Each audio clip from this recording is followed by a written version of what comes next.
ঘটনাটা হলো 11:30 এই 11:15টার দিকে 11:15টার দিকে ওই দিক থেকে টাঙ্গাইল দিকে আসতে লইছিল টাঙ্গাইল কম্পিউটার এই ট্রেনটা আসতে লইছিল। পরে সুন্দর যদবপুর ক্রসিং করার পরে খুব সুন্দর ড্রাইভার খুব সিমসাম গাড়ি চালাইয়া আসতেছে, আমি নিজেও দেখছি। কিন্তু আসার পরে হাফ কিলো আসার পরে যে ক্রসিং এর জায়গায় গিয়ে গাড়িটা হঠাৎ করে ডাইনে চলে গেল। যে তেলের গাড়িটা ছিল ওই ওই যে তেলের গাড়িটা ছিল ওই তেলের গাড়ির লাইনের দিকে চলে গেছে, যে লাইন সোজা যাওয়ার কথা ছিল ট্রেন, ওই ট্রেন গিয়ে হঠাৎ করেই ডাইনে চলে গেছে। তার মানে এটা কি মাস্টারের অদক্ষতার কারণে হয়ে গেছে? আপনারা বিবেচনা করবেন, এটা তো আমরা বলতে পারবো না কে এটা কার দোষ। কিন্তু আজকে দেখেন অবস্থা, যে ট্রেনটা অ্যাক্সিডেন্ট হয়েছে, যদি যাত্রী থাকতো টাঙ্গাইল কম্পিউটারে, না হলে 1-2 হাজার মানুষ মারা যেত। এটা দৃষ্টি আকর্ষণ করছি, জানি প্রধানমন্ত্রীকে জানি ট্রেনের ব্যাপারটা একটু লক্ষ্য রাখে, কারণ তদন্ত করে জানি এটা খেয়াল করে। আমরা মূলত বিকট শব্দ একটা আওয়াজ হয়েছে, তারপরে আমরা দৌড়ে আসছি, এলাকার যারা ছিলাম আইসা দিয়ে দুইটা সংঘর্ষ হচ্ছে, একটা তেলবাহী গাড়ি একটা এইদিকে আসা গাড়ি।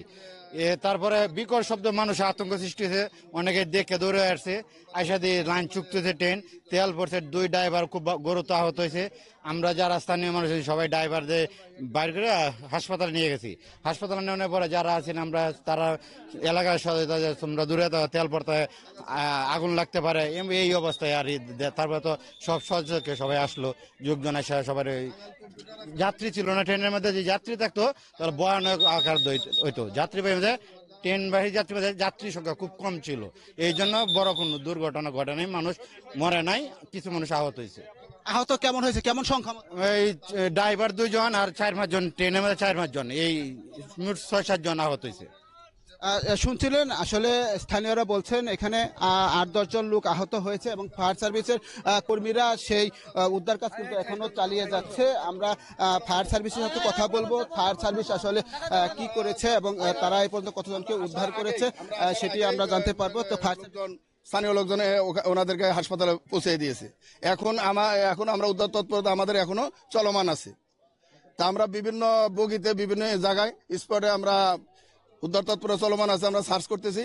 আমাদের চোখে এখনো আর কোনো লোক আহত অবস্থায় পাওয়া যায় নাই, এখনো পাচ্ছি না, বা কোনো নিহত লোক নাই আমাদের এখনো জানা মতে। তবে আমাদের উদ্ধার তৎপরতা এখনো চলমান আছে।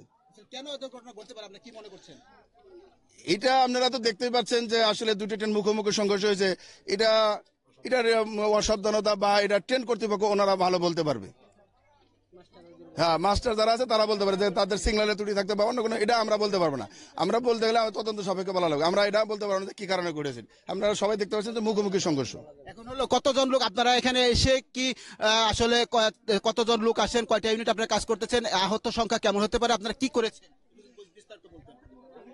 আমরা জয়দেবপুর থেকে আমাদের 2টি ইউনিট এবং বগুড়া থেকে আরো 2টি ইউনিট আসছে, 4টা ইউনিট মোটর এখানে চলে আসছে। আমরা 4টা ইউনিটে আমাদের বিভিন্ন, যে আপনারা জানেন যে বিভিন্ন বগিগুলোতে যে বগি ক্ষতিগ্রস্ত, সেই বগিগুলো আমরা সার্চ করতেছি যে এখানে আরো কোনো লোকজন আছে কিনা, আটকা পড়া আছে কিনা বা নিহত অবস্থায় আছে কিনা। কিন্তু আমরা সার্চ করে এখনো কোনো আহত এবং নিহত লোক আর নাই আমাদের জানা মতে। তারপরে আমাদের উদ্ধার তৎপরতা এখনো চলমান আছে।